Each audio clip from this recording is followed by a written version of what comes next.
afternoon. Can you hear us okay, Scott? Yep, I can hear you. How are you? Good. How are you? Good. I'm going to call the meeting to order at 5 p.m. in the dock. Get a roll call. Linda. You're not. No, it's great. Okay. Oh yeah. So like Frederick and Mary. Malaya Coleman is not here. Scott Erickson is present. Randall Ortega, California. Dana Parfit here. Kathy Velez. I'm present. John Burke. Yes. Yeah. And Officer. Chief Star. Anyone have to say? So the next on the agenda is approval of minutes. Make a motion that we accept the meeting minutes from the Monday, May 2nd. All in favor? Aye. Aye. Aye. Opposed? Abstentions? All in favor? This one here said on May 2nd, 2022 special meeting committee minutes, which we just did. Communications received by the committee. I have not received any. I had a question just asking, who actually receives those? I guess if any one of you did something, that's right. Because I hadn't gotten anything, I wasn't sure if it went to someone in particular, but I. Now typically we wouldn't read it like verbatim, and just say I received, just a little just on it. Okay. And then, Okay, one person. okay, sorry, Larry. Yeah, I got a communication representative. When I made my report to the RTO, he brought up a couple of things, I guess, concerned to him. The two things he talked about was diversity and outreach. I think the diversity might have been on the committee. I think what he's saying. See, first, and then outreach, he was interested in making sure that we talk about culture outreach.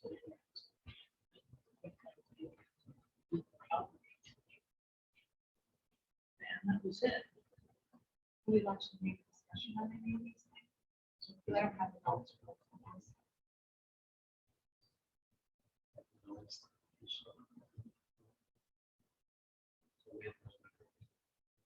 So as far as the diversity, we do have Malaya Coleman and Randall Ortega, who is our members. So I heard she's moved away, and I don't know if that's true. So we do have to look into that for sure, and then we can go from there to see what we can do.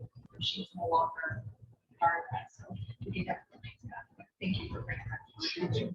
And I think the outreach will obviously come when we start to have some satisfaction. We're kind of in the infancy stages of this, trying to figure everything out. So thank you for bringing that information. Hi Kathy, thanks for joining. Hello, how are you?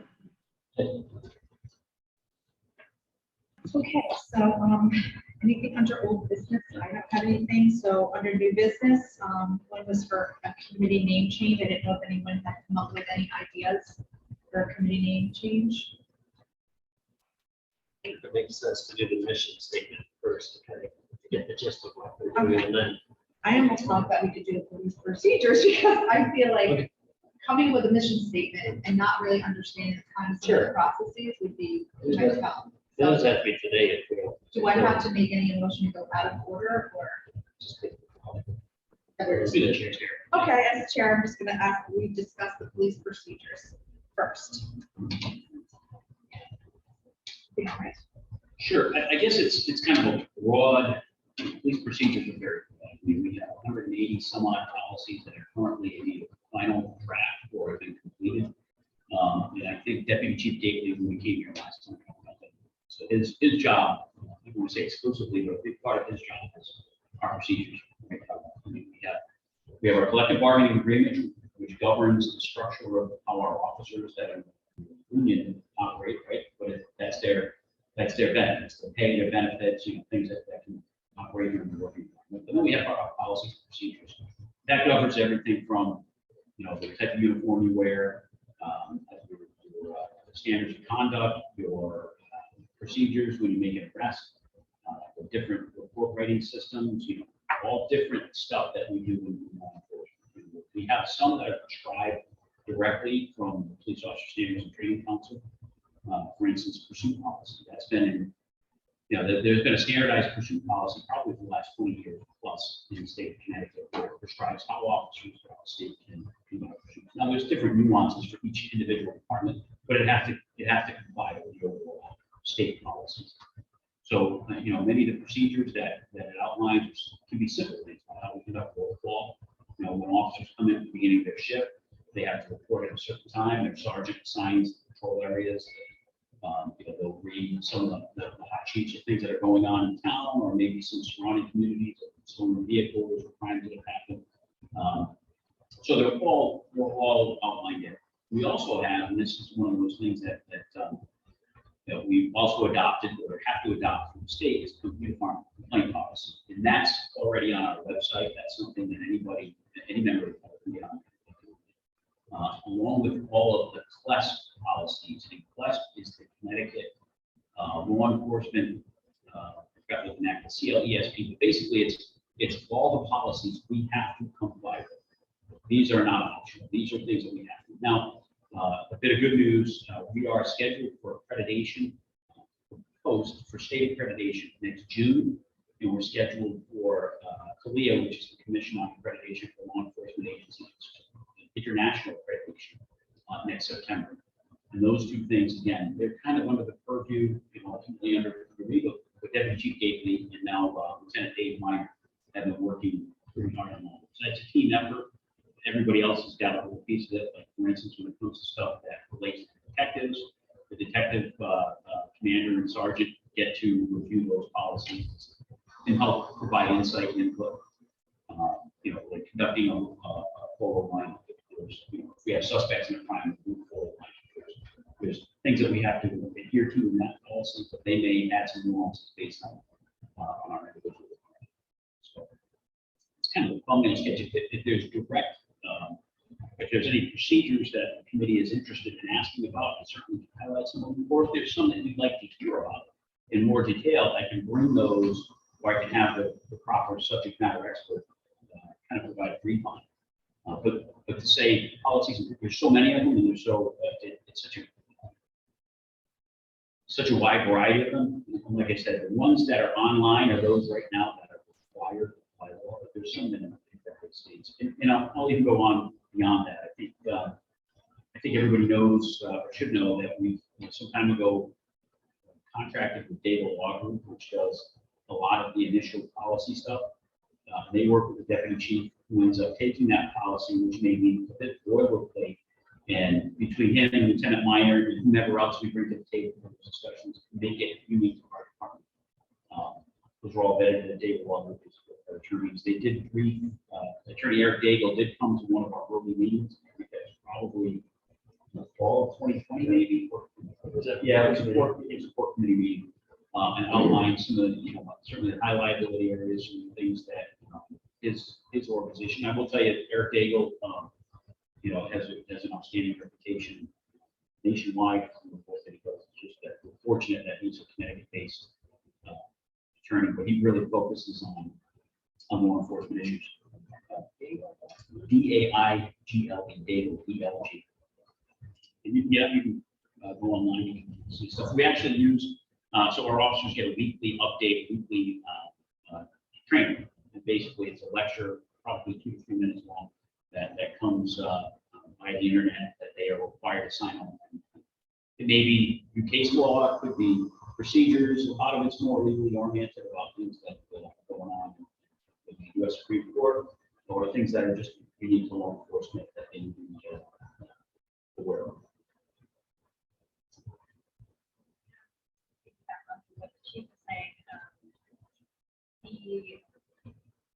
policies and procedures that I'm speaking of are constantly being updated. So when there are new case law or new law comes into effect, it's automatically updated. You know, when they law comes into effect with their, I'm sorry, with the power DMS. Yes. Yeah, so power DMS, it will automatically update it to officers. And I just also wanted to explain about Leah, which the chief was being very modest about, is the highest standard of accreditation that a department can reach. There are departments around our area that will never reach Leah accreditation status. This is a pretty big deal for our department to be reaching out. So that Yes, commission, COLIA is the Commission on Accreditation for Law Enforcement Agencies. It's an international accreditation. And when did you say that accreditation is coming through September? Scheduled for September of 23. So it kind of works out well, and it just by happenstance post, as you know, as part of the police accountability bill, it's changed a little bit since its initial passage, but there was, we were already on the path for COLIA accreditation at first. There was a push from the legislature to have every department COLIA accredited. I will tell you that COLIA, and this is from them, not from me, because their words, not mine. They feel that it's the gold standard. They don't have the ability to have everyone at gold standard. While they, it's something that we should aspire to, but we've undertaken that prior to the police accountability bill. Since that time, the legislature changed that requirement where there's various levels of post, which is Connecticut Police Officer Standards and Training Council. There is a state accreditation, so departments are required to be state accredited. So we're looking to surpass that. The policies that are on the website, those are probably the most interesting that people generally write. Right. Go if you want to support that link and see if there's someone you want to learn more about. Because reading is not quite the same as very sure it's looking at something. Yeah. If you go to the police, there's some drop down menus on the left. There's a lot of, there's a lot more to that. The required ones, the big ones. Yeah. And what Councilor Casari had mentioned, we use a platform called Power DMS. DMS is for document management system. But essentially, each of our officers has, in our dispatchers, in our ACOs, in our those officers that are in the academy, as well as our CSOs, have access to that. Basically, they log into this computer system, and if we promulgate a new policy, recently, Deputy Chief made some revisions to the use of force policy based on some recently enacted laws. Those updates get made in that system, and it goes out to all the officers saying, you have until this date to sign up on this policy. And they're required to do it. One of those annual requirements, which is happening now, is the pursuit policy. They have to sign off on the pursuit policy annually. And this year, there's a quiz incorporated with it, just making sure that it's kind of a check on learning, that all those critical areas are touched.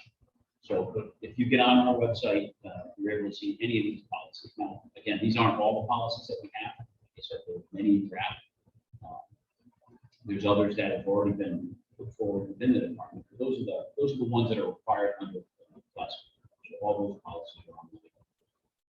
Like I said, if I had Deputy Chief Gately here, who's fortunately on vacation, well-earned vacation, might add, he can give you a lot more insight. He can give you a lot of information. I say that as our officers know, he's deeply embedded with our policies. We don't expect, they can actually, there's the ability to log into it on cell phone. It's a cloud-based, it's cloud-based, so it's not like they're accessing, they go through that. They can access it on the phone if they're out of the scene and they're trying to figure out how to handle a particular incident that they're not quite sure about, right? Maybe it's, I've got to process this piece of evidence. I want to make sure I'm doing it the right way, or when we look it up, the policy will give you a step-by-step guide. That's something that they can utilize right at their fingertips, or if they're in after roll call and they're going through stuff on computers inside the police department, they can certainly do it there, or they can do it on their mobile app. So there's access to a lot of different resources. Now, how long do you usually have for when there is some policy update? Like, are you guys or whoever makes a decision, we say you're 30 days, what is the If it's internal to us, we dictate that. Say, okay, we're going to enact this policy. Usually what will happen, depending on what impact and say, okay, this is something that we want to talk to you about, that we're going to enact this policy. And they may offer suggestions, and I can tell you that we are very collaborative. And to give you an example, back in 2017, when we used body cameras, right? There was a state policy, but there was a lot of other stuff that had to go along with it. So we sat down with the union to kind of go over what that policy was, retention periods, when officers have to have on, kind of explain that. And it gives them a chance to look at it. And I will tell you that, a lot of the dialogue is good dialogue. And sometimes people will pick up on things that we didn't think of when we first drafted it. So it may go to an officer or sergeant or lieutenant, they may look at it and say, hey, maybe we recommend this being changed here. Or some things we may discuss and say, well, we can't do that because it's required A, by law, or B, by post policy here. So we, provide some dialogue. But as far as the timing and when it needs to be signed, we may give them a couple of weeks or a month. Or if it's enacted by law, we'll try and back it off from that date. So if it takes effect July 1st or October 1st, you need to get that policy done before, or that you need to sign off on. And for instance, recently myself and every other officer in the department had some training within the department on the new use of force form prior to July 1st, because that's when it was. So we conducted that training. So we try to backwards plan from the date where it's required. If it's a minor change, maybe something administrative that doesn't have to impact, or we can, we'll just set a date, give them, time to review the policy. But if it's those critical items, needs to be signed right away. So one of the areas that we're dealing with right now is as everybody should know, we've had mobile data terminals in cruisers, or mobile computers in cruisers for many years. But now we've got, we recently had installed the in-car cameras, where we've had body cameras for 6 years now, 5.5 years. What will happen now is that we're going to put, we've got these in the cars, so we have to train our officers on that, and they have to be compliant with that. So that was another thing, just kind of, right, dash cams. Dash cams, like, are they required when they get into the car to have their dash cam on at all times? No, it will Or activate. is it a pursuit or not? No, there's, again, great question, because that's all outlined in the policy, but what they integrate with these. So when the cruiser lights go on, or they're activated by one of the body cameras, they'll turn on as well. Or, if an officer shows up at the scene and another cruiser shows up, they're fully integrated. Where, if you and I were police officers out on patrol, I had my cruiser cam on, and you responded to back me up, yours would activate as well. You can activate it manually, or if you activate it, your overlay lights. And much like these, they have a buffering, so we back up to certain amount of time. If you're sitting in the car doing some reports, or if you're eating your lunch, they're not reporting for that. They're buffering. Certainly, one person, somewhere, Yeah. the case, right? So I did it goes back 3 minutes. What might be helpful, and I can certainly do this at a future meeting, if you think it might be helpful to get into during cruising to one of the meetings, we can actually, if there's things that you think would be beneficial, then certainly, let me know in advance, we can arrange for it, put it on the agenda, and we can have that happen. Well, I think especially with the cameras, you get to see, I know you said you went out. Yeah. Can you say how your experience on that right one was? Well, yeah, it was really great. I really think everybody on this committee should. You're actually gonna do that, yeah. Well, the first thing, they had me put on a bulletproof vest, which that's procedure.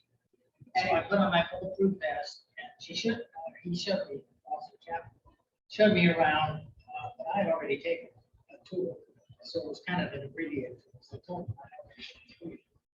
And then went through roll call. I told him I want to be right.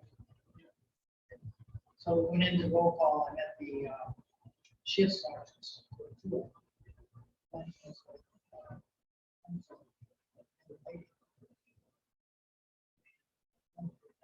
And all the guys look like footballs there. Except for So you me. felt sick. Yeah, except for me. Oh, and there was one officer, I can't remember his name, about my size. And Lazaro or something. Oh, yeah, sure, Officer Zero. So anyway, they put him on motorcycle patrol, and he took off Zero. at Lazaro. So later on, he was backing up a stop that we had made, and he was by my window, and I said, you know what you ought to do? You should audition for CHIPS. He got a big charge out of it. Yeah, he's one of our motor operators. Yeah. Got a couple of motorcycles. Yeah, they have 2 motorcycles. But I learned about the, the computer, how it works, how they use it, the different types of information that's on there. We had, it was a Sunday night, so it was kind of slow. There was not a whole lot going on. But we had the usual stuff. We found one gentleman that had an expired registration because when they're driving along, they're typing in your license plate number. So if you see a patrol car behind, he's checking you out, which is pretty This interesting. is top secret information. No, I'm just kidding. And they have a car, I found out they have a car that does the license plate reading automatic. Yeah. And I thought that was a really good thing, because that way you can discover if somebody has, expired registration, suspended driver's license, all the different kinds of things. And I thought, that was really good. We only have one right now, is that right? We're getting a second. Well, they're initially, Or the one was down. they're actually incorporated into the Oh, camera system. okay. Yeah. But it was a very, yeah, informative, but like I said, he showed me all the hot spots, the hookah lounge, all the hotels that are kind of, Yeah. shady. But it was very interesting. And of course, I got to meet a lot of the officers who were on that shift, but it was a 4 to midnight shift. And about halfway through the shift, he said, are you gonna go home? I said, hell no, I'm here for the shift. And he couldn't believe it. He said most people, they allowed about halfway through the shift. But, it was just interesting, the whole thing, and talking, because I asked him, why he got into law enforcement and everything, because of the background. And I'm go on all 3 shifts, because I want to see the difference. And then I'm actually gonna ask if I can sit in with the dispatchers too, because I want to see what goes on with the dispatchers and how they handle the calls and do the different stuff. And how did you set that up? Did you call the I office? filled out a form. You fill out? You can go up and ask the desk sergeant, Mhm. right in the lobby, you go in and say, I'd like to have a ride-along form. In fact, I talked it up so much that one of the people that live in the Fairview community that I live in, he actually went and put a ride-along form in. This is something we've been doing for years. COVID obviously changed this. Yeah. Having 2 people in the car now, we've kind of opened it back up again. But if any member of this committee is interested, you can send me an email, you can send the deputy an email, you can send Jeannie Wislowski, our administrative assistant, an email, and we'll set it up. Just gotta kind of give us an idea when you want to do it. We are open 24/7, so, it's available whenever. Whenever you Could do they it. request a Saturday night? Would that be an issue? You See them more can, action? you could do it Saturday night, yeah. There are some provisions as. Well, now, when I was talking to Jeannie, I said, give me a day or a midnight shift. And she says, well, if we get you a midnight shift, I'll make sure it's either a Saturday or a Friday or a Saturday. Because that's when all the action is, I guess. Fridays, but it was very informative, and it was really nice. And you get to meet the officers, and that's the big thing, is we need to get the public to sit down with these people and talk to them and understand they're people just like us. And the drunk guy that we found on the lawn, they could have, probably locked him up or something. But they called his friend who worked at the Noank shipyard, and this guy worked at the Noank shipyard. They put him in the cruiser, took him to the shipyard, and dropped him off to his friend. There was no arrests or anything. They're human. They're not out to, Well, music to my ears, that's what my passion is. Yeah, Passion for those who are. they're not gonna throw people in jail for, spitting on the sidewalk or doing some, thing that is really not harmful to anybody. And it was, like I said, I just want to do more of it. So that's all. Thank you. So does anyone have any further discussions or questions? No, it was very informative, especially for finding the procedures online. That's great. While we have her, do we want to list the 12 to see if there's any of those people want to hear more about? Oh, sure. So these are the 12, we'll send this link out. These are the 12 policies, the main policies online. They just 12. Bias-based policing, making sure you're not doing unconscious bias and pulling people over, that type of thing, correct? Use of force. Electronic control weapons, tasers. We have, yeah, so, and he may have mentioned it last time, Deputy Chief, we used to have one use of force policy that was, I think, 2 or 3 pages long. Now we've got 14 of them, so that That's the electronic control devices. That's a taser. Vehicle pursuit policy. Missing or lost person complaint. Police response to crimes of family violence. Sexual assault investigations. Eyewitness identifications. Death notifications. That was an issue nearby recently. That was yes, there was some legislation passed based on some notifications that had some issues with those Recruitment. Uniform complaint policy, how you handle complaints, I assume. Is that That's right. And then body worn cameras. So those are the required policies. And those are all online. Yes, yeah. But if there was any interest in, learning a little more about it. You were to send a link out. Yeah, we'll send a link. Perfect. We'll send it out to them. If I could Yep, ask sure. the chair, if it's all right. I know we're talking about procedures. One thing I think is probably critically important to this group is, where we're at as a department. I think you've read in the paper and heard in the news and all kinds of different forums about where we are in law enforcement for personnel. And, right now, just so you know, we're actually hiring some officers now, but we have 6 officers in the academy.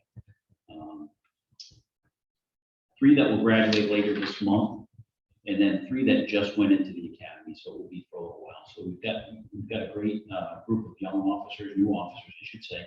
And we do have some vacancies that we're attempting to fill right now. So we've got, last week I conducted some interviews of potential officers. How many vacancies do you have? Right now we have 4. We have 4 vacancies overall. We do have people that we've got 2 or 3 seats in the academy for September that we're trying to fill right now. So they gave us 2 for sure. We're hoping that we might be able to get another one out of it. But like I said, 6 in the academy now. But we're also looking at officers, and this is where I kind of tried to leverage some of my other experience. We've got officers or potential officers that were trained through the military, particularly the Army's military police corps. And if we're able to get them hired, they have much abbreviated academy. They don't really go to the academy. Basically what happens is we're able to take their credentials as a soldier that did military police in the Army, and do a comparative certification where there are certain classes they'll have to take that are unique to Connecticut.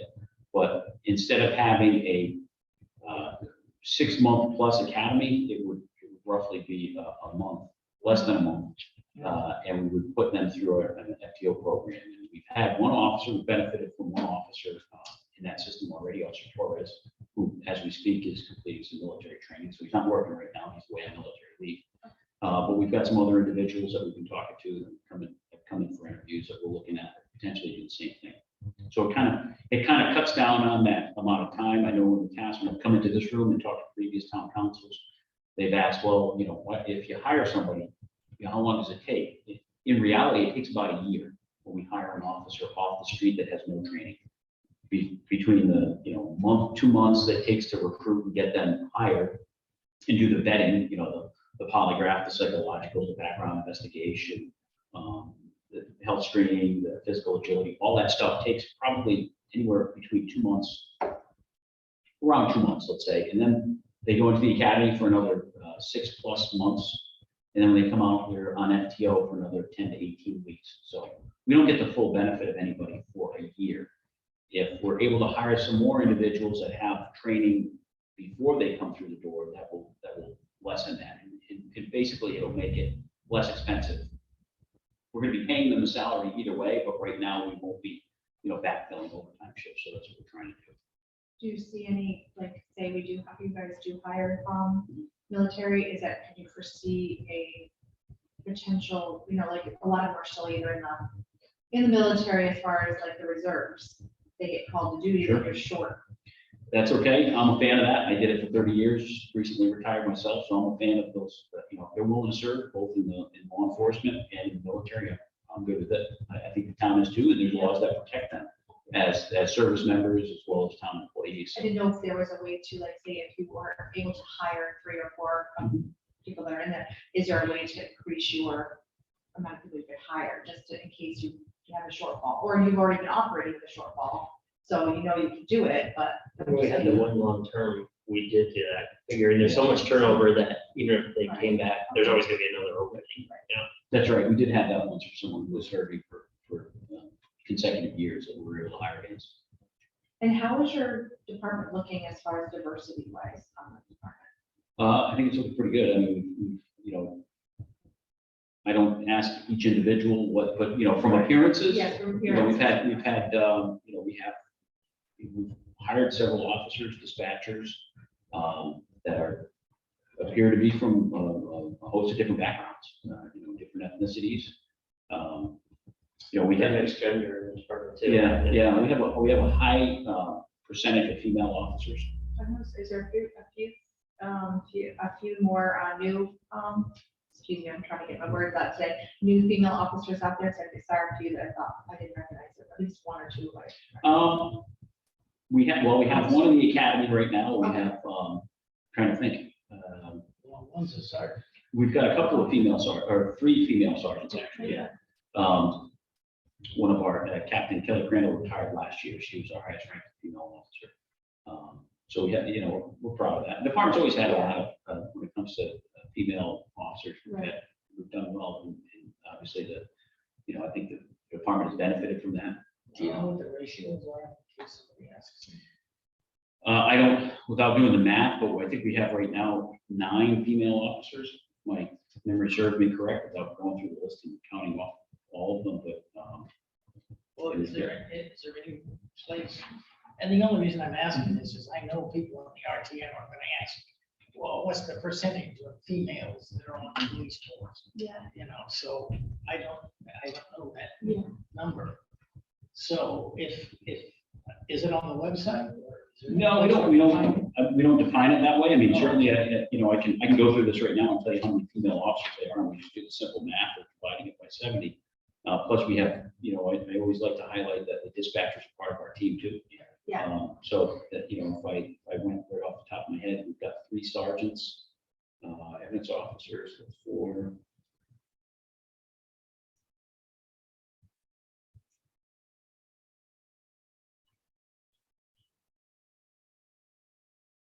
May interject all these counties, having a high amount of female officers in a department will attract other female officers who want to work in the department as well. I mean, I know that's something that I looked at when I was in law enforcement. The fact that, you know, the department potentially is 9 is a really good amount of female I officers. think it is 9, yeah, I think I got the math right. And the total is 70, right? 70 sworn officers, and, you know, our dispatch staff, we have 3 females of the 9 dispatchers that we currently have. We're also recruiting right now for dispatchers. In fact, earlier today, I did an interview of a potential one person who's applied to be a position as a dispatcher. We have spoilers later this week. So, but as far as the diversity, again, you know, we have African American, Hispanic. We actually have an officer who's from Egypt. So. And he does Hispanic, does he speak Spanish? So does that come up? I believe so, yeah. And how do you guys deal with that? Like when you're in a situation when someone speaks a different language, like. A lot of times, if we don't have an officer in-house who can do it, we'll call for mutual aid. We'll ask another surrounding department, hey, do you have somebody available? And quite often, the same thing happens with female officers. For instance, if we don't have an officer on duty that can help pat down a female suspect, you know, we'll ask for someone. I found more often than not, we're sending people elsewhere to help them out. We do have a high percentage. So we may go to, you know, Waterford or London or one of the other surrounding communities to say, hey, to help them out when they need help. Yeah, I know at the hospital, we have the 1-800 for with college, you know, to help us, Language line. the language line, exactly, the language line. I wasn't sure if you guys have, enough, you know, access to a language line that can help Yeah, you. we do have at least one of our dispatchers is bilingual as well. But we also have something similar to that. You know, we can call area PDs. We kind of know who speaks what, but there's also the state police message center who keeps a list of that where you can call them up and say, hey, do you have somebody that speaks Mandarin? Because we're having trouble communicating with this person. They appear to be, you know, speaking Chinese. Can you help? And we're able to do that. Is the additional language put as a preference under job descriptions at all? Yeah. Not for the basic hiring. I mean, we do sometimes ask that. You have, Dispatchers especially. yeah. That's a good question. That's kind of what I was thinking with dispatchers. I was thinking that's. Yeah, it may be an asset. It wouldn't be an eliminator, but Right. if they say, hey, listen, I speak this language, that certainly is an asset, yeah. Because I can only imagine with an emergency situation, someone calling in and someone doesn't understand what you're saying, they're just on the other line. And trying to track someone down who can. Yeah. And to that point, I can also have, much like I suggested before, I can bring one of our dispatchers in specific, they know their job better than I know, which I'm glad for, right? I want them to know their job better than me. They're the first lifeline. That's what it is. You know, I know enough to describe, but they're the ones that are sitting there 12, sometimes 12, 16 hours a day that deal with this stuff and kind of describe it to you a little bit more, Well, you know, in greater the fidelity. technologies, they have translate. Oh, yeah. And so that if somebody speaks into it, it automatically translates it to English Sure. or the reverse. You So- mean on that, like the term of the person calling in? Yeah, oh, well, I was, They have the access to it, yeah. because I know, I've got one on my It's like an smartphone. app. you mean? Yeah. It's an app on my smartphone. Yeah. And I can have like a French person speak into my phone and it will translate so that I can understand it. That's a great, great questions. I can certainly. Yeah, and there might be something, that's specifically made for police departments. But I know there's an app out there because I've got it on an iPhone. So if you go to the Google App Store, you can probably open Well, it. Captain, I was thinking, even the officer could have it on his smartphone. I'm just thinking time, it just it's such a time consuming thing when you're trying to Oh, yeah. deal with the situation, that the de-escalation. Sure. Anyway. Yeah. For what it's worth. Okay, we have any more further discussion on policy and procedures? I went ahead and sent that to the account. Oh, perfect, And thank so you. if you let us know, what you might be interested in hearing more about. Okay, awesome. So the next we could go to, I think we said mission statement. Did anyone have time to, sort of come up with, because I've been going back and forth on the internet. Usually I'm really good about a mission statement, but I think I'm still trying to wrap my head around exactly what our roles are going to be, or what our goals are going to be. So does anyone have thought about a mission statement? I guess the only thing I would say is what's our primary purpose? Is it gonna be outreach? Is it gonna be overseeing the police department? I think we. Yeah, definitely not going to be oversight. That word is not Outreach is a big part of outreach it is though. a big part, yeah. Now, the city has a similar structure. One, I wonder if they have a mission statement adopted. That just says I Steve don't one. recall, because I started on that, through Community Speaks Out, and I didn't remember anyone who had the mission statement. I should reach out to Keith. and ask him.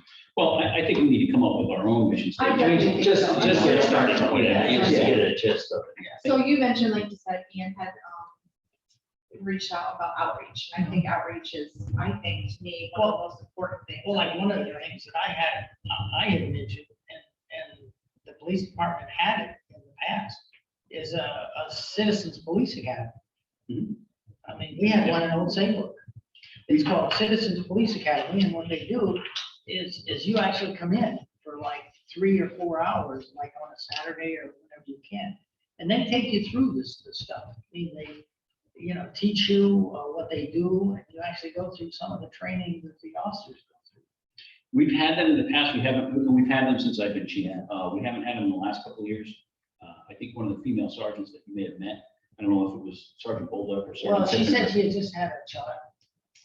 Sergeant Fippinger. So she used to, she actually ran our last Citizens Police Academy when she was an investigator. And that was probably 3 or 4 years But I mean, ago. one of the things is it really drives the point home, is they have some of these situations, and now it's not for real, it's just simulated. A simulated, situation, you are the officer, and you have to handle that situation. And it's like one of those things, somebody's got a knife on somebody, or somebody's, threatening someone or something, and you have to deal with it. And they kind of teach you how to do it, but it puts you in that thing, and you begin to realize, geez, I don't have a whole lot of time to call up and say, hey, chief, what do you think I gotta do? Yeah, I know exactly what you're talking about. And I think Councilor Casari and her yeah. Pat can understand. When you bring people in that see it on TV maybe, right? Or they read about it in the paper. they don't live it. They can offer opinions, they can say things about it, but not really understand the nuances that happen when you're in that environment, right? And we do have, different scenario-based training that we do with officers, trying to incorporate more of that into policing. What we were pointing out is that Citizen Police Academy, we've held that in the past, where they do that. In fact, one of our officers now went through the last Citizen Police Academy, so it was good recruiting tool for us as well. But yeah, we can certainly look to put some of that together, and I have just a guy to do it. It's like, Officer Lazaro, I think that's his name. He's about my size. What does he do when he meets somebody like, I can't remember his name, but maybe it was Fitz something, but a huge guy.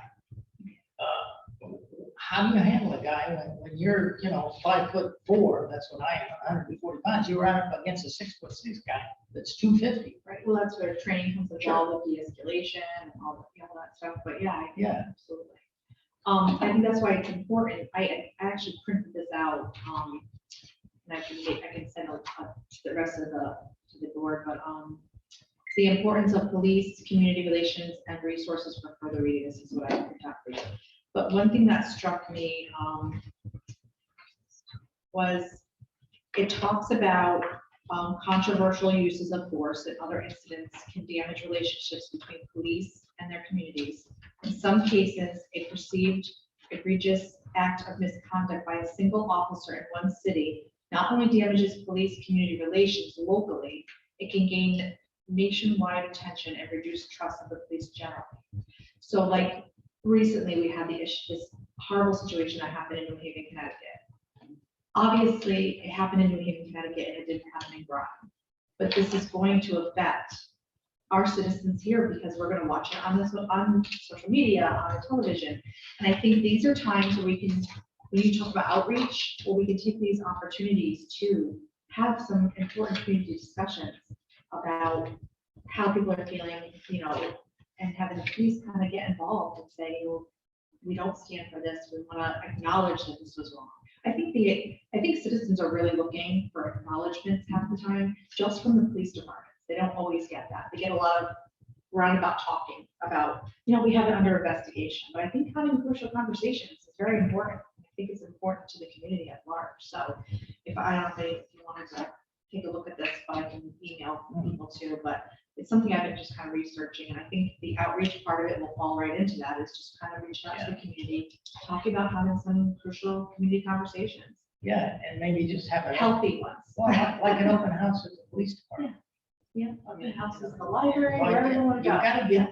you gotta get people to go to the police department and actually sit down with the officers and talk to them. Rather than when the guy stops you with the lights. Right. And you wonder, what you did wrong. I mean, that's why I'm doing the right office. Right, and I have to get to it. I gotta do that. Because, it's really nice to meet the officers, because you find out they're just like you and me. Absolutely. Yeah. And to recognize that this is happening in our country, but what's happening maybe in Chicago or New Haven may not be happening right in our town at this moment, but to recognize it and to have a conversation, I think is very important.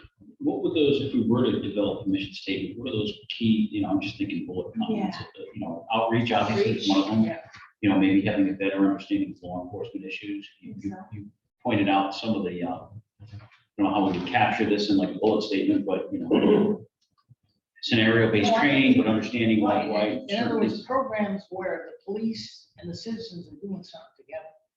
Like the police academy, you're both, doing something. Police are teaching you.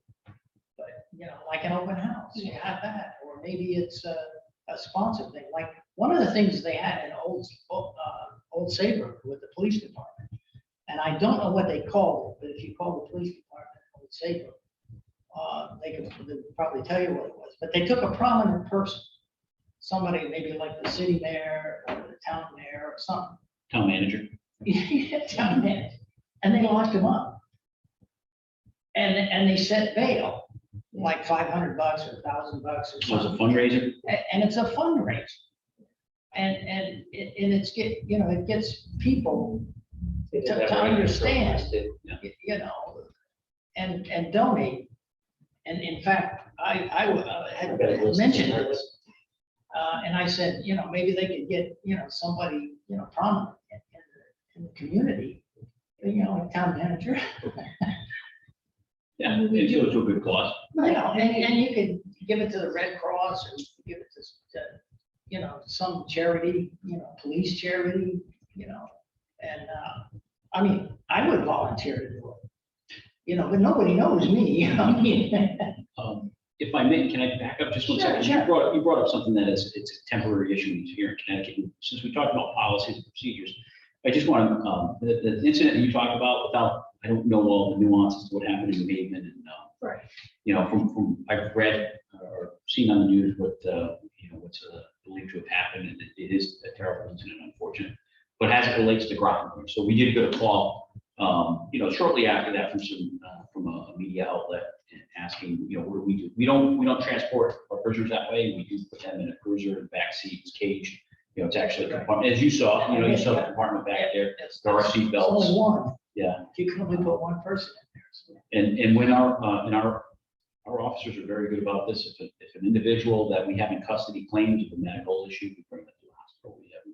So those are the two components that, again, I'm not speaking directly about that issue because I don't know enough about it. I'm not, it's under investigation.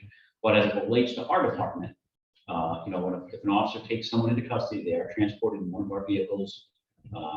Again, back seat is, if you look, there's a fiberglass seat that's installed, not the typical soft cushion that you would get in a car, but it's to prevent people from secreting, maybe drug paraphernalia or weapons or things like that, or trying to put it in there. But when they're in there, they're seat belted in. And again, they're transported individually in a car by an officer. That's exactly what I'm talking about. So say, we're watching this on TV unfold and we're seeing this unfold. And so we have a lot of people in the community that's going to be like, oh my gosh. And just the fact that we can put out statements or reach out to the community to say, we do not transport people that, that may be arrested in this manner. We have a police cruiser.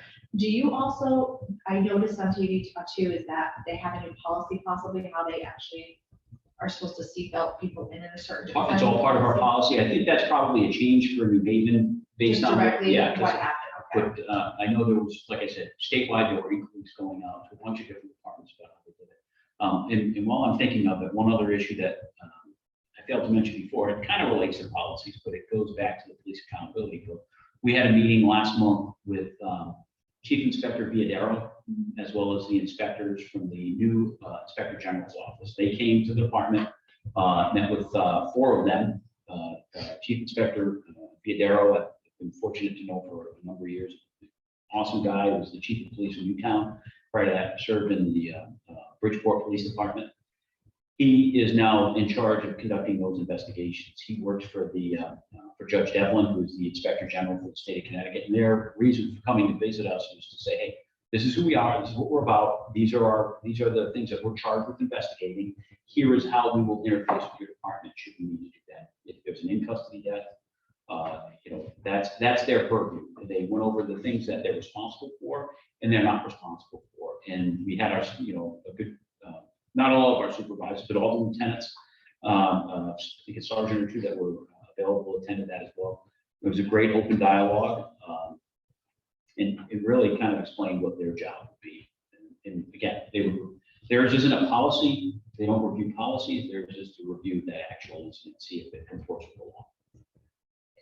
I mean, I think one of the opportunities too that we have in our community finally, and I think, is coming to fruition is our community center that we have been wanting for so long. Though that's an opportunity there, like a lot of cities and towns across the country will have police basketball leagues going on when they have the citizens playing against, the police, just to bring people together. I think that's a good part of our region and just start to gain some trust and relations with people that may not have trust, and really getting the word out there and advertising, saying, would you like to do this, so I just think I think that's really kind of our goals, is to really bring, not everyone distrusts the police, but there are people that, may have, misconceptions or may have had a bad experience, so we want to make sure that we heal our communities, because, what happens in our country, we all have, it's a trickle down effect. So definitely outreach on our mission statement, Can we think of any kind of keywords that we want to? You You gotta be very careful when you're making a mission statement. Right. You really have to do. live up to it. You have to live up to it. That's exactly right. I think improving communication or something that has this, that says we're increasing communication. Because I think it's a two-way street. We've got to not only get the police word out there, but get the community to be saying, you know, what are your concerns? What are you feeling? You know, because, yeah, you're sitting home hearing this on the news and that on the news. And some of us who've been involved with the police and one another, we know what's going on, but for many things, you know, you get lumped into that big sum quickly. So, and communication, the more we can put it out there, what we are doing, the better. So we're a conduit of concerns, of citizen concerns. Yeah, Or absolutely. increase communication and dialogue. But I think the topic you just brought up about what happened in Haven, I'm sure there's people in Groton saying, geez, I wonder what if that happened. Yeah. You know, easily put that to bed saying, hey, this is how our department operates, and having that Big discussion. proponent of like, if there is a disaster that happens, like I always said, even in public education, Sure. there's a school shooting. When those kids go to school the next day, there should be a crucial conversation. Right. We hide from crucial conversations, and we need to start having those crucial conversations. So I think this is an opportunity to really continue with, you know, having better communications. So, you wanted to say something? Yeah, I'm sorry. So I just wanted to highlight some of the events that the town of Groton Police Department does put on. And I know that they're somewhat kid-based. This past weekend, Heather McClellan and Officer Chase was at the Cops and Comfort Dogs event that Groton hosted. And it was just an amazing event. I brought my children, everyone in the community was there. It wasn't just kids, but from what I'm hearing from Representative Bright is that you may be looking for more adult-based Yes. activities like this. Definitely. Because the Get there. department also participates in National Night Out, which is held yearly, and many departments in the area does it. So from what I'm hearing from many of you is that we're looking for more adult-based activities for grown-ups, basically, to interact with the police department. And do a coffee with a cop every. Coffee with a cop, right? Well, I maybe, and piggybacking on that, maybe our committee has a booth at the National Night Out where people can actually come and have conversations. Yeah, maybe people more willing to approach you saying, hey, I was always curious about this, or this happened, I kind of want to mention it, you can carry that message forward. What, you Well, I mean, I know, have to be dual hats, but. Well, like one of the things, the people in my community in Fairview, until I did my ride along, they didn't even know you could do it. So getting the word out, hey, how would you like to ride along with an officer and experience what he experiences during the shift? Put it in the paper, you know, or put it in the Thrive 55 newsletter. once this committee's out there and better known, you'll just see stuff posted, complaints about the police, but some people will reach out to you too. So I think we should probably go over the complaint policy. And you can let people know how to make a complaint, but if they're uncomfortable with that, you're trying to get them to do the route, but otherwise that you could funnel it on their behalf. But also, and I hate to always get the bad news, we want to know an officer's doing a good job. I got and I'll just highlight this, I probably should have we've gotten several letters about some great work that our officers have done lately, but we had an officer that got injured in the line of duty when he was actually made an arrest of a person that was, long story, I should bring it in, but it was in NOAC, the officer, the family wrote a beautiful letter about the work the officer did in the middle of the night. Or if it's just, I can't tell you how many letters I get, are just about a kind gesture from an officer that, hey, I was broken down, I didn't know who called, all of a sudden the police car showed up, to help me chase it, and I do Yeah, you share don't with get the town enough. manager. You don't get enough.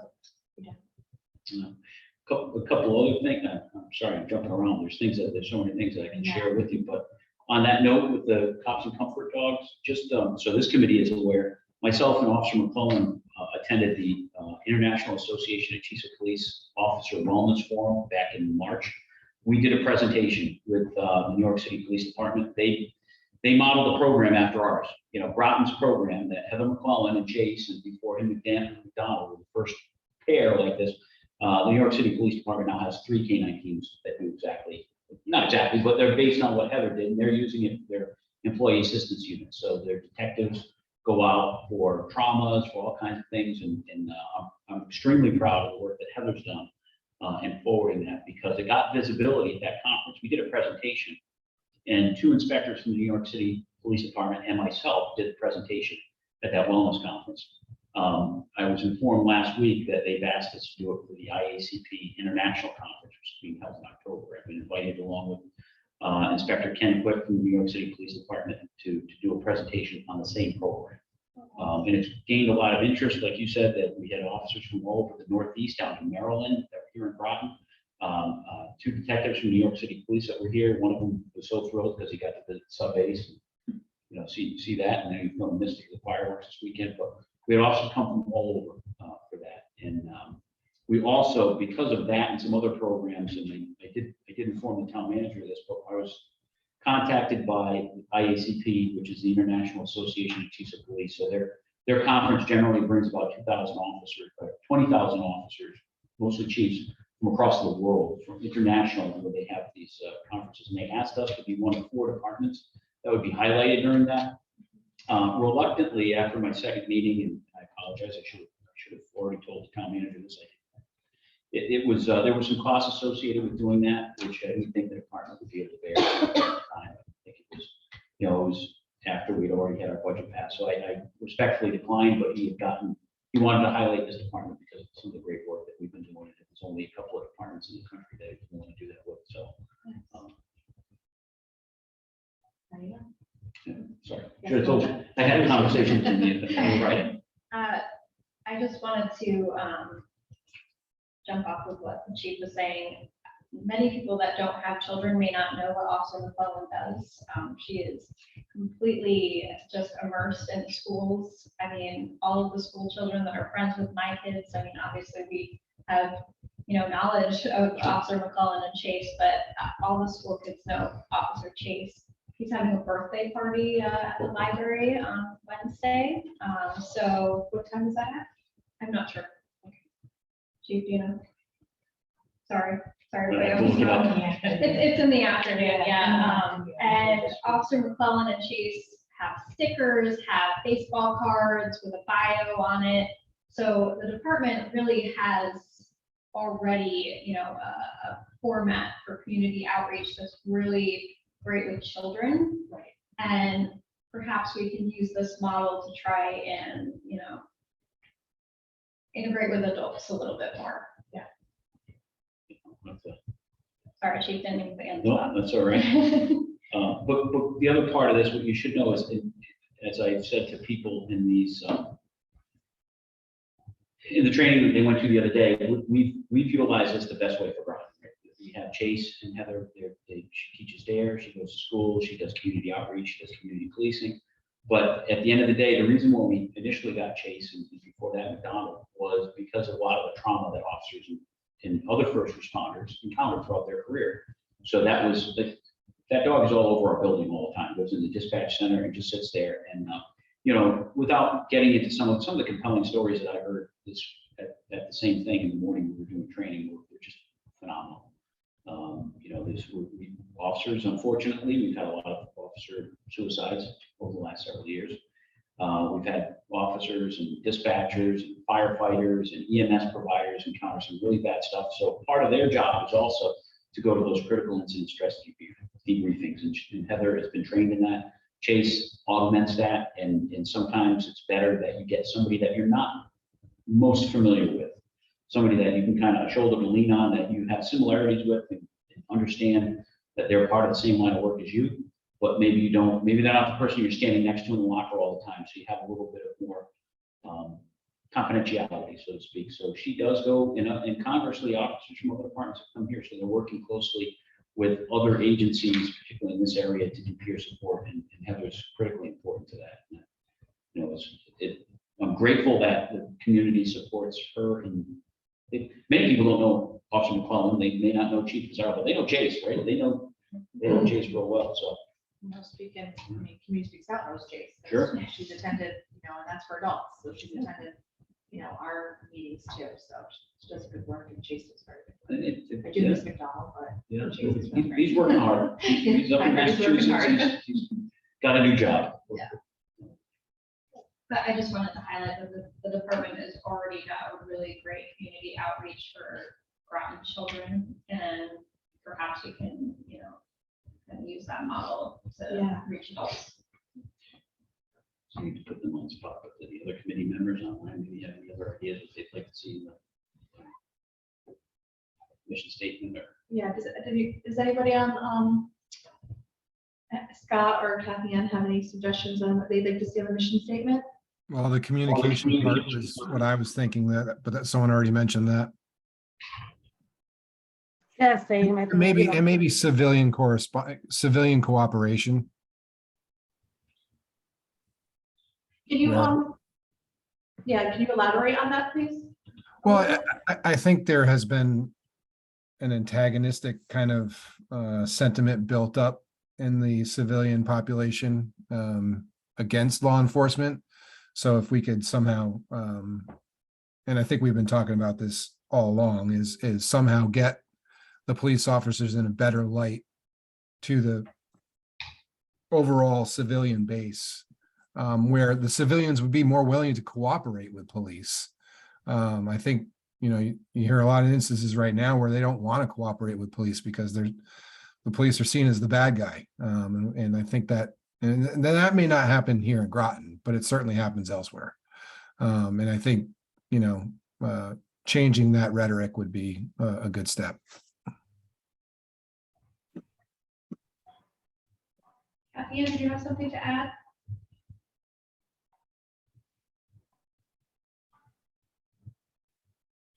Kathy Ann, did you have anything to add?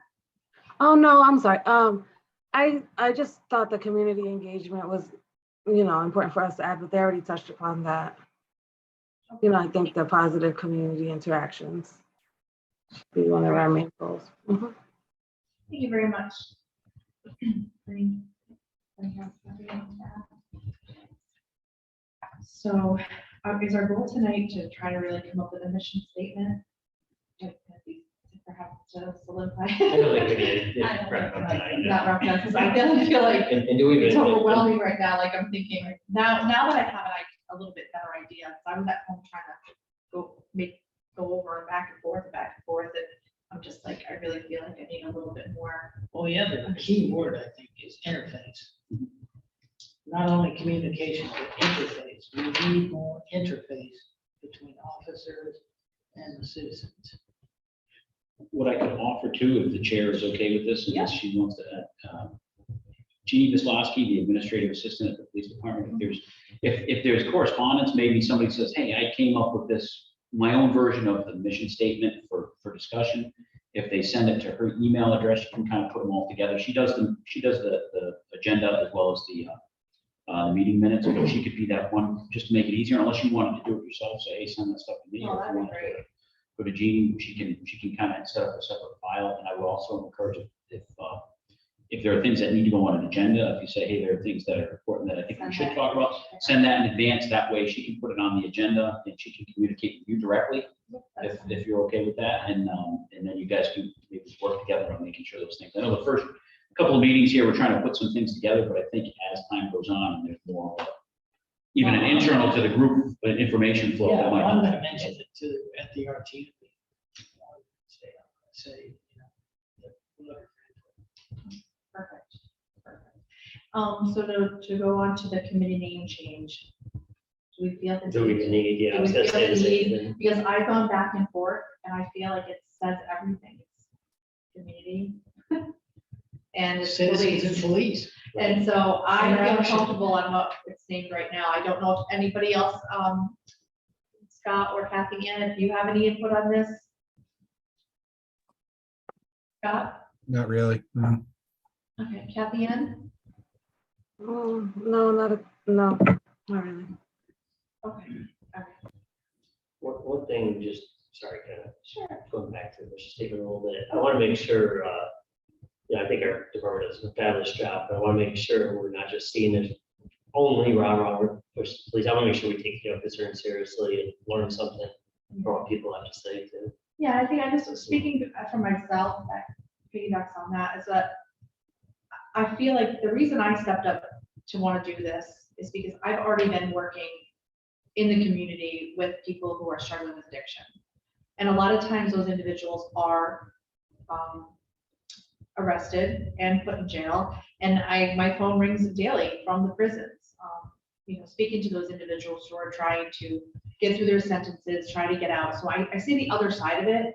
And I've been able to come to the police department with the PARI program idea a long time ago to try to say, can we stop, just arresting ourselves out of this problem and try to come up with times where you think if this person really truly make a determination at the time when you're dealing with the individual, do they want help or are they just trying to get out of an arrest? And I think what you guys have done with the social worker now on your department is actually adding a great plus to that. She's going to be, and I'm not sure if there's going to be another person going to be added to the police department There's some in discussion. the future. There's been discussion on, I've been watching on I've watched town council meetings, so I've heard that discussion before. And so I think that, if that happens, that's great, but I'm so happy we do have a social worker because I think this is very important. So yeah, I mean, there's going to be times where I'm working with that individual and I've gone to court to try to stand up to that, stand up for them in court to be their support system. They don't have anybody else. They've lost everybody else. So I just want to say, yes, I see both sides of it. I clearly believe that we need to know, like, we might have somebody that has a really bad experience, in the area of addiction, but we also have had a parent that has come up here and thanked police for, Narcan their daughter and given them a second chance at life. So I've got to see both sides of it. So yeah, I think it's very important to highlight both. For sure. I'd like to see Lorraine here sometime too, the social worker. I Yeah. was just going to mention that. And on that note, Lorena, who is that the proper term is public safety community outreach specialist, but actually I approved her to go.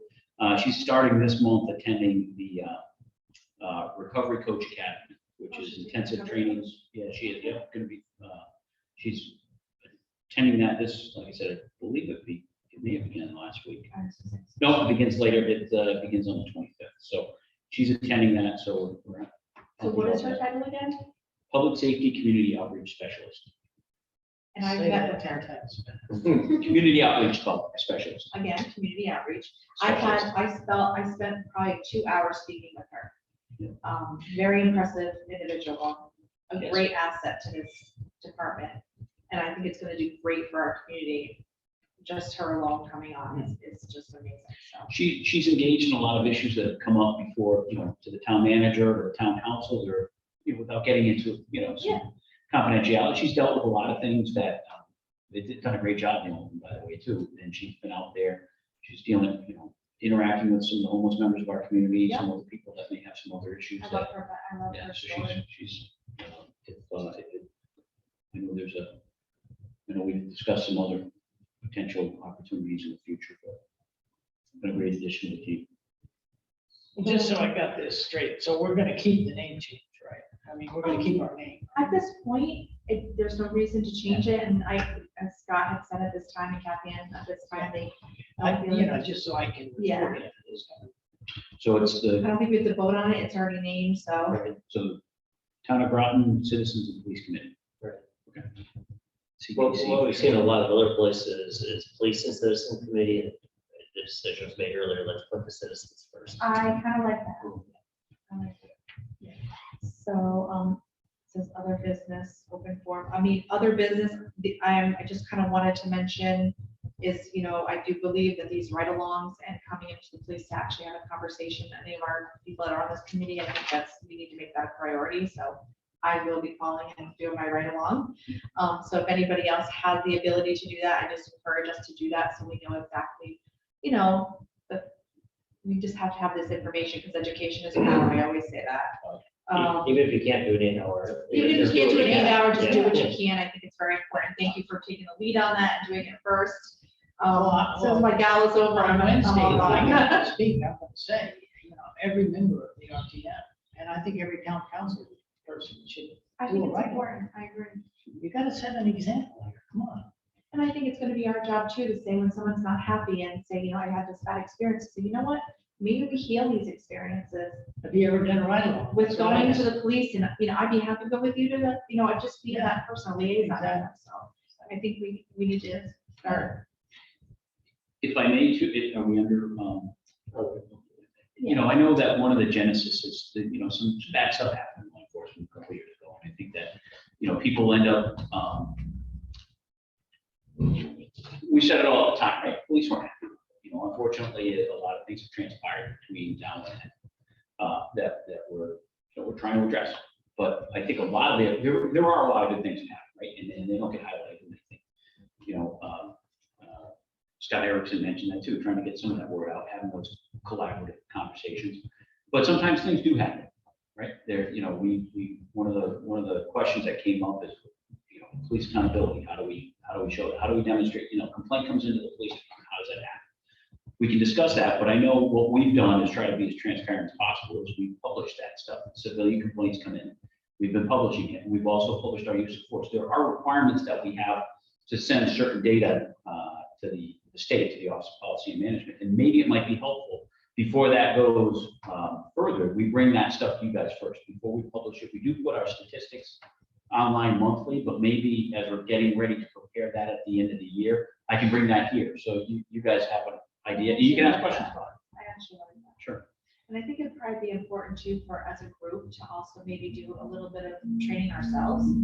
I think taking like an implicit bias course is very important for us too, to just learn some of these, the important things that we should be getting educated on. Sure. Question. Sure. Is that ride along form on your website? I believe it is.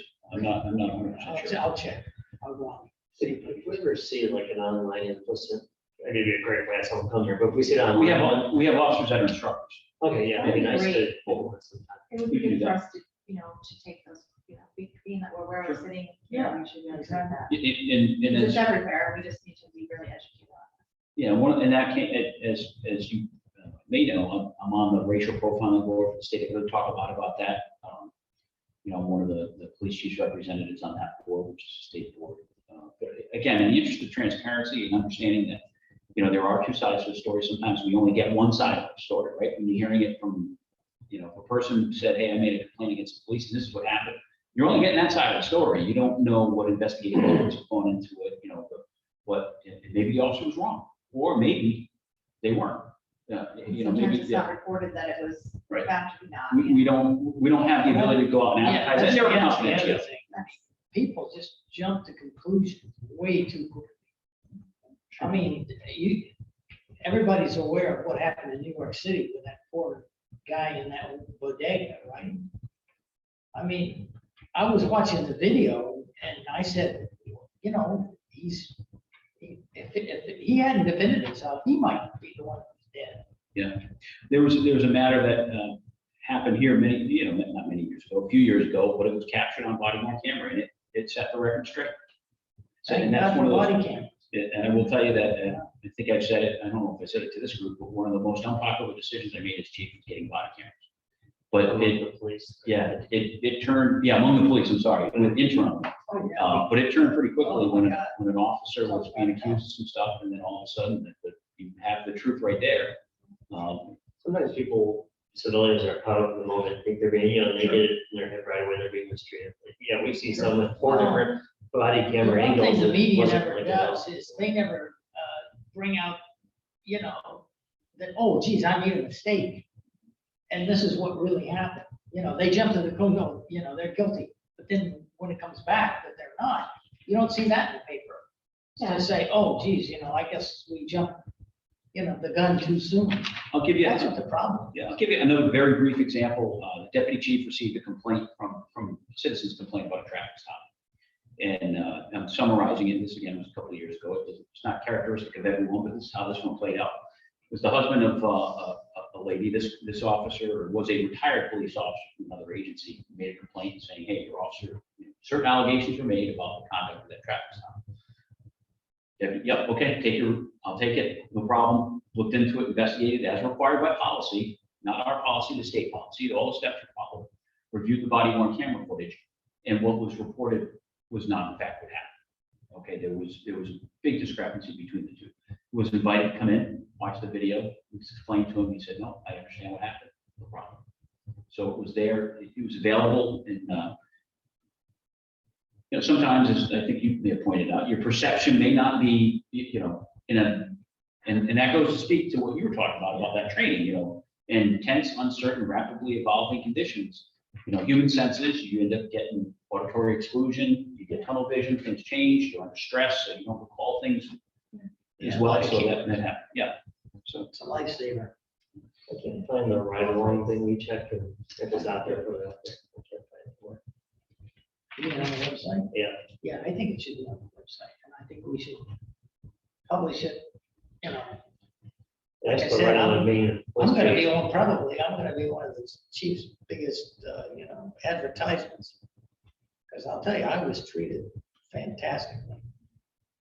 I couldn't ask for a better officer. And if you go to the main police site, the complaint form is very prominent on there, so that one really sticks out. So we ought to have the, ride-along form on there too. And compliments, I think it's complaint, I think it was changed to complaints and compliments. That's the other thing. You should put letters you get, you should put them on the website. I will, what I'll do too is, trying to write some tasks. I mean, so I can obviously, bring them here as well. I You think. have to get people, maybe you have to get their permission to do that or something, but. Well, the deputy chief is he's also our internal affairs Oh, chief, so he records each of the complaints that comes in, but he also, under C number, which is complaint, but we also have P numbers, which are praise. So if there's a, officer so-and-so, Some of assisted that me, should go up. help me locate my. Complaints come out, oh yeah, boom, you gotta put those out right. Well, how about the other side? Sure. And too, I think it's important for us to also recognize the other side too, because everybody is human. Police officers, we're all human. And there's going to be a time where somebody could make a mistake or do the wrong thing. We want to make sure there's transparency. We want to make sure that people feel that we're not one way or the other. We are pro-community, making sure that we are taking care of people in our towns, listening, being very, what's the word I want to use? Sorry. We don't want to have an opinion either way. We want to be able to be open to what. Unbiased. Unbiased, very impartial is trying to think. Impartial, yeah.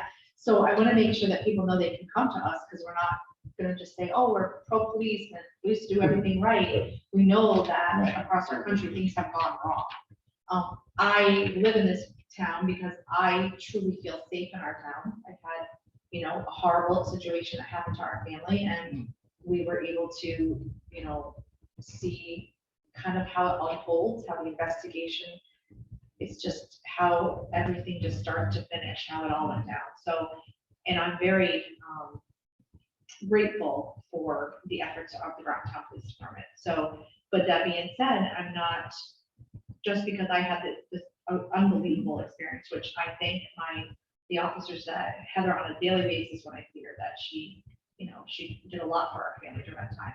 But I also know things can go wrong. So I want to make sure that I know that I'm going to be an ear for people to listen to, and that I feel comfortable enough that I can come to the chief or come and say, this is a complaint or this is a problem. So I just want to make sure that people know that. All right, so we were trying to, is there any other discussion before make a motion to adjourn? We were trying to do an hour. Is there anything that you want to add to, and I think that, having the correspondence using Jeannie in between it, make sure we all have her email. I think she sent out. I volunteered her because she's on vacation this week, so she didn't hear me say this, so. That way that, and so We have a we little want time to for set her. a next date, to our next, meeting. If we do the same one, it'd be September 12th. Are we gonna be doing bi-monthly, or are we gonna be doing them quarterly? I think we said bi-monthly, first meeting. Just in the beginning until we could get this going, and I think once we have the mission all set, and I think Understand some of the understanding some of the policies and- policies, and I think we can go from there to write quarterly. That would be okay with everybody. Is quarterly okay with everybody for now? By monthly. Are you not available? Probably not, that's the week of September 11th, so that's a tough week for me. For attending things, but it may be for others as well. Or the week after. Week after 18th or 19th is, 19th is a Monday, Tuesday, 19th. and we'll go Monday. The Does that work for everyone? September 19th? 19th of Monday, yeah. Eric, would that work for you? Yeah, that works. And Kathy Ann? The 19th, yes, that works. Okay, awesome. Okay, So our next meeting will be September 19th at 5 o'clock.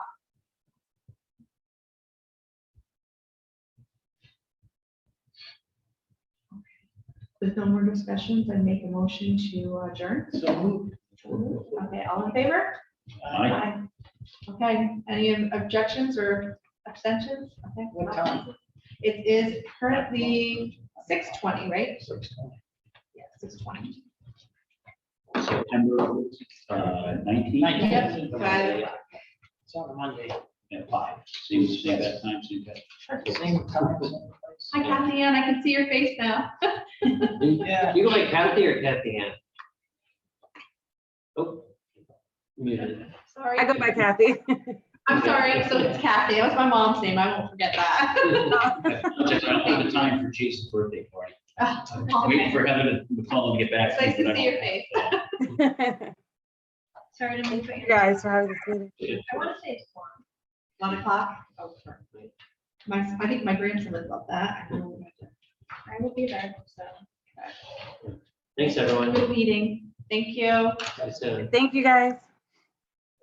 Good night. Good night.